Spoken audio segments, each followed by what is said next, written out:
Tulsi Gabbard has unveiled shocking new evidence that former President Barack Obama and top aides in the Obama administration conspired to subvert President Trump's 2016 election victory and undermine the democratic will of the American people. Today's Director of National Intelligence Tulsi Gabbard has unveiled shocking new evidence that former President Barack Obama and top aides in the Obama administration conspired to subvert President Trump's 2016 election victory and undermine the democratic will of the American people. While publicly pretending to engage in a peaceful transfer of power, in private, former President Obama went to great and nefarious lengths to try to sow discord among the public and sabotage his successor, President Trump. The new evidence released by the Director of National Intelligence, who is here with me today, confirms that the Obama administration manufactured politicized intelligence, which was later used as the justification for baseless smears against President Trump in an effort to try to delegitimize his victory before he even took the oath of office. The truth is that President Trump never had anything to do with Russia, and the Russia collusion hoax was a massive fraud perpetuated on the American people from the very beginning. And the worst part of this is Obama knew that truth, and so did all of the other corrupt officials involved in this scam, including former CIA Director John Brennan, former Director of National Intelligence James Clapper, former FBI Director James Comey, former Deputy Director Andrew McCabe, and many others. Director of National Intelligence Gabbard's report further confirms what we already knew. There was no collusion, no corruption, except on the part of Barack Obama and the weaponized intelligence agencies at the time. The Russia hoax was a blatant lie, all ginned up by Democrat political operatives that were signed off on by then President Obama and leaked to the news media to launch a years-long witch hunt against President Trump and his first administration. Allies of the president, including his own son, Donald Trump Jr., were disgustingly smeared as Russian assets, and some even had their lives destroyed because of this vicious lie.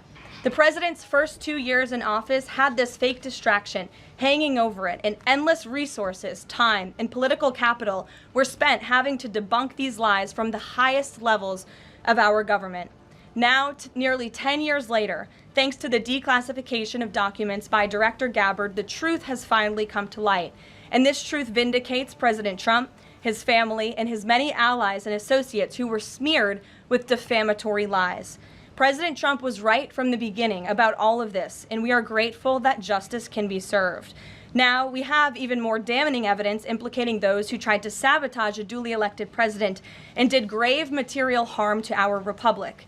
Thanks to additional important work done by CIA Director Ratcliffe, Committee Chairman Rick Crawford over the past few months, a newly declassified 2020 report prepared by the House Permanent Select Committee on Intelligence, which DNI Director Gabbard has declassified, found that the intel community did not have any direct information that Russian President Vladimir Putin wanted to help elect President Trump in 2016, and in fact, Russia was actively preparing for a Hillary Clinton victory. But at the unusual direction of Barack Obama at the time, the intel community published implausible intelligence suggesting otherwise. Why? To sabotage the incoming president. This is truly one of the greatest political scandals in American history. And reporters at legacy outlets, some of which are sitting in this room today, like the New York Times and the Washington Post, were ridiculously awarded Pulitzer Prizes for their perpetuation of this hoax. It's well past time for those awards to be stripped from the journalists who receive them. It is not journalism to propagate political disinformation in service of the Democrat Party and those in the intelligence community who hand over out of context and fake intelligence to push a false political narrative. I will now pass it over to the Director of National Intelligence, Tulsi Gabbard, to speak more about all of this, and then we will open it up for questions afterwards. Tulsi, thank you for being here.